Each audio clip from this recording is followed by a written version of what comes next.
Week 7 NFL preview between the Las Vegas Raiders and the Kansas City Chiefs. My name is Mitchell Renz, host of the Raiders Report. And we got the 2-4 Raiders going up against the 3-3 Andy Reid, Patrick Mahomes, Travis Kelce, Taylor Swift, whatever the hell you want to call them, Kansas City Chiefs. But when you watch this show, I want people that tune into the Raiders Report, when you watch our preview, to be like, what should I look for? How can the Raiders take advantage? And what is needed to win this football game? If you're wondering, Mitch, why should I subscribe?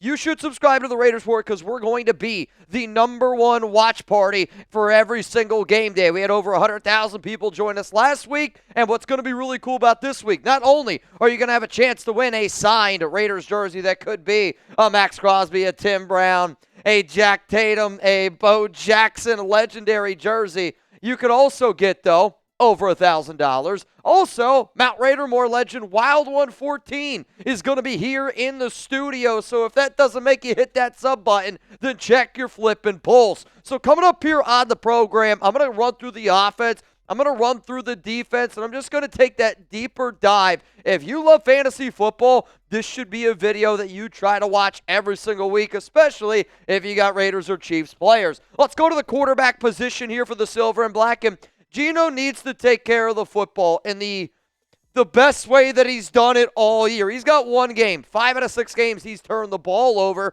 leads the NFL with 10 interceptions. Kansas City's got 4 interceptions. They're allowing 241.3 passing yards per game. That's 25th best in the NFL, so there could be some opportunities for the Raiders to try to throw the ball there. But also, one of the things that you really learn from that game last week against the Titans, only 23 pass attempts. They are turning Geno Smith into a game manager, and they don't want to win games with Geno Smith. They just want to not lose games with number 7. And when you're talking about going into Arrowhead, I know going into Arrowhead is daunting. And I know that Geno is not playing his best brand of football. But if Aiden O'Connell, in a game where Aiden barely threw the football, can beat the Chiefs on Christmas, tell me why Geno Smith can't. Not going to be likely, but it can definitely happen. Let's go to the running back room here. And if you're the Raiders, the way that you win this game is to run the football as much as humanly possible with Ashton Jeanty, and you keep that Chiefs offense on the sideline, and you really just try to tire these guys out.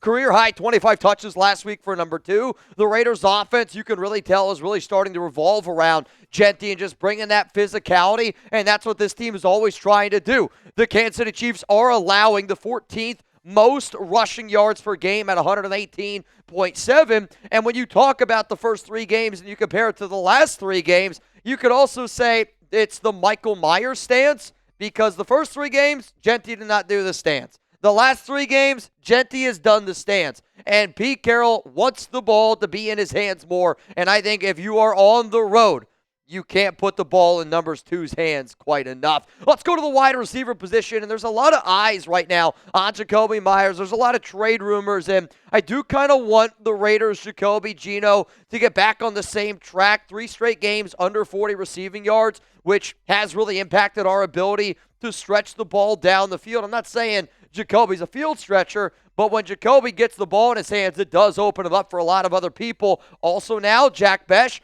he's your new wide receiver 3. If you can get him involved a little bit better, I would like it. I think he only saw 1 target, no catches last week. But the Chiefs, they have allowed 783 yards to the wide receiver position this season. That's 10th most in the National Football League. And if you didn't see my video earlier in the week around Adam Schefter reporting that there's some Jakobi Meyers trade rumors, if you want to ensure that 16 stays in silver and black, maybe let's try to make him a little bit bigger part of the gameplay in here, because it blows my mind. No touchdowns for 16. That can't happen week 7 in the NFL. So I want to know down below, it's going to be the pinned comment on today's program. What is your confidence level in the Raiders to beat the Kansas City Chiefs? 1, you're not confident at all. 10, it's a freaking dub, baby. My answer coming up here after this YouTube ad break. I'm going to sit up here and I'm going to give it a 3 out of 10, and some of you might not think that that's a very high number, but based on the way that Kansas City played against Detroit and based on the way that the Raiders have played in recent weeks, in Arrowhead, I think a 3 out of 10 is pretty damn good if you're going to ask me. Let's go to the tight end position here, and Brock Bowers unlikely to play, which definitely sucks. Would have loved to be able to have him in this matchup because anytime you get the opportunity to show Kansas City that Travis Kelce's not the best tight end in the NFL anymore, that's always a good one in my book. But Michael Mayer needs to be a big focal point. Again, 5 catches, 50 yards last week. The Chiefs this season have done a good job, actually, against the tight end position. Only 23 catches, 219 yards, 1 touchdown allowed to that Chiefs defense against the tight end position. But last week against Tennessee, you saw the Raiders use Mayer on 4th and 1 in the red zone. That needs to happen again. In terms of your offensive line, just got to keep Geno upright. And I went back and I watched the film. I was very impressed that DJ Glaze, out of all the offensive linemen, I would say I thought Glaze played the best this past week. And even though the O-line did struggle, Stone Forsythe struggled, I thought JPJ struggled when I watched the tape. Jordan Meredith didn't have his best game. But DJ Glaze did do a good job. What's going to be the real test, though, for the Raiders is how are they going to handle the interior pressure brought by Chris Jones. I'll admit, Chris Jones is probably having one of the worst years of his, last 5, 6, 7 years of his career. But the Chiefs, they have 14 sacks. The Raiders this season have 14 sacks. It's tied for 11th in the NFL. Keep Geno upright. That keeps Geno playing his best brand of football, which then opens up everything else, and it keeps us moving forward. Protect Geno. Open up the running lanes for Ashton Jeanty. That's how we're going to win this game on the offensive side of the football. Before we get to the defensive side of the football, and I'm going to tell y'all what you need to watch for. I don't know if you smell that. I don't know if you feel it. But right now, this is my favorite time of the year, whether it's playoff football, whether it's playoff baseball, whether it's, I should have said regular season football. But seriously, when I mean this, fall's in the air, and it just feels like the best time of the year. Feel good, smell good. Shout out to our sponsor here, Mando, because maybe a bonfire or two, maybe a little crisp air with football.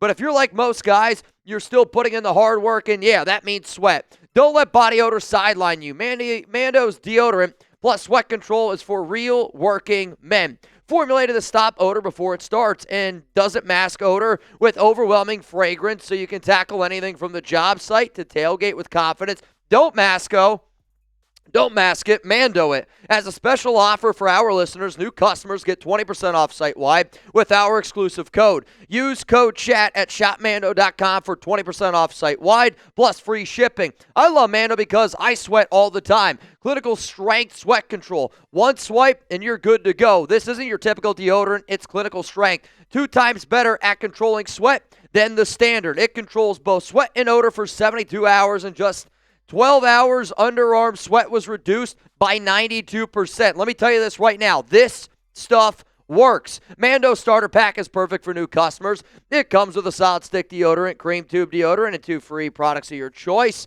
And free shipping. It's a special offer for our listeners. New customers get 20% off site-wide with our exclusive code. Use code CHAT at shopmando.com for 20% off site-wide plus free shipping. That's shopmando.com. Please support the Raiders Report. Tell them that we sent you. Mando's got you covered. Protect your pits. Smell great doing it. I love Mando. I've trusted Mando for a long time, and studies show women care more about the way that you smell than the way you look. So, what's your excuse? Let's go to the defensive side of the football, and when we're talking about defensive ends, you're always going to look at 98 and how he does going up against Patrick Mahomes because that's going to be the biggest matchup of this game. These two guys respect each other. These two guys hate each other on the field. But Crosby, 2 sacks last week against Tennessee. And I know that Mahomes, the last time the Raiders played Kansas City when they got a dub on Christmas, Mahomes was sacked 4 times. And it's not rocket science. The more and more you get after him, the more and more you rattle him, the more and more frustrated he gets, and then they're going to try to stretch the field. The Chiefs have allowed 10 sacks this season. That's tied for 21st in the NFL. But it's not only the defensive ends. I need Max Crosby and that entire unit to step up. But you also need your defensive tackles to also be able to step up because what they're going to try to do is outman you. They're going to try to out-physical you. It's what Kansas City tries to do every single time they go up against the Raiders, And they've been able to do it. You know, they got the best center in football. I believe in Creed Humphrey. That's going to be a hell of a test for Jonnu, Thomas Booker, Lecky Fotu, Tyree Wilson, Adam Butler, anybody playing on the interior. But the other thing that Kansas City does a really good job of is they spread you out because they know you got to respect Mahomes. And then they got 2 running backs in Kareem Hunt and Isaiah Pacheco that aren't the most talented backs, but you got to give them credit for one thing. They freaking run with a lot of physicality, and they're going to try to play physical brand of football. And if our DTs get pushed around early, it's going to be a long, long Sunday in Arrowhead. Let's go to the linebacker group here for the Silver and Black. You lost Jermaine Pratt. Devin White's coming off his best game, I would say, as a Raider. But how are we going to contain Patrick Mahomes? Because there's been some stories around Mahomes falling off over the past few years.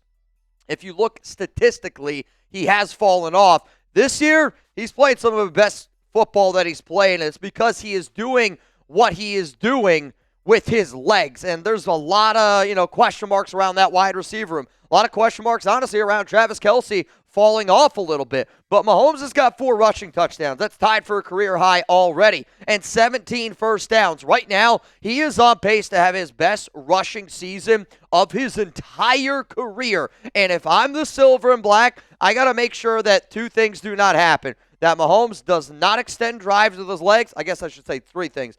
That you don't extend drive with your legs. That you don't get any crappy roughing the passer penalties on slides that he loves to do, and you can't allow Travis Kelce to eat you alive, which he's done his entire career. So I want to know from the nation down there below, there's a lot of players that, quite frankly, I can't stand. Maybe it just be I can't stand the Chiefs logo and anything that has to do with red and Chiefs on it. I'm like, I can't do it. Let me know down below which Chiefs player you hate the most.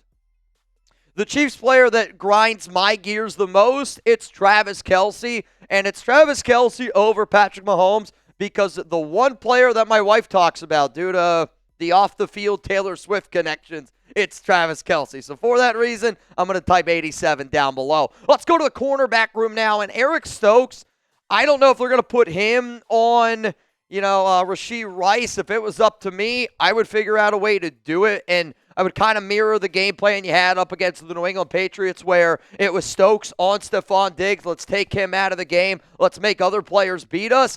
Now, Kansas City's going to do a good job of scheming up Xavier Worthy, Rashee Rice, Hollywood Brown. Watch out for not Dante, but Tyquan Thornton, who's had a really good year this season. Kai Blue Kelly has struggled. If it was up to me, I'd put his ass on the bench. If you missed that video that I put out earlier in the week, go check it out because it's clear it's got to be Darian Porter. It's got to be Darian Porter. It's got to be Darian Porter. Can't be Kai Blue Kelly anymore. Safety room here. The Chiefs have always done a good job of being able to attack the Raiders down the field. And they've done a great job attacking you in the middle of the field, which is really 2 areas that the Silver and Black have struggled with this season. The Chiefs are averaging 241.3 passing yards per game. That's 8th best in the NFL. I don't want to allow any big plays, but I also want the Raiders to make an adjustment because I have left this note up here for the longest time because every single week, Isaiah Paul-Mal gets picked on. Every single week, we get beat deep, and every single week, you can tell that he's playing out of position. I'm okay with the Raiders doing cover 3. I'm okay with the Raiders, trying not to mix it up all that much. But if you're going to go cover 3 all the time and you're not going to mix it up all that much, it at least needs to work. And it ain't working with Paul-Mal there. In terms of kicking at special teams, it's got to be perfect. I don't even want to see Daniel Carlson in this game, if I'm being 100% honest with you. Like, you can't trade field goals for touchdowns in Arrowhead. Just ask the Detroit Lions how that's going to work out for you. Carlson needs to be perfect if he gets the opportunity. I do think that Alex Bachman should stay as the main punt returner. I like what I've seen from that special teams unit. Also, Dylan Laube, questionable with a hamstring injury. Reminder, I'm actually recording this video before we've ever even gotten an injury report, but I was told by a source that Laube is dealing with a hamstring injury. I'm recording this on Tuesday, just so all y'all know. So if anything else comes out on Wednesday or on Thursday, just keep that in mind. So we made it this far in the video. Why should you watch the Raiders? Because I know how frustrating this season's been, but let's be honest with ourselves. You will forgive all of the Raiders' frustrations this season for a win against the Chiefs at Arrowhead going in the bye week. It solves all your issues. It might not result in wins right away, but in terms of giving you a little bit of life, creating that momentum going into the bye week. It's the #1 recipe for success that the Raiders need, a win against the Chiefs.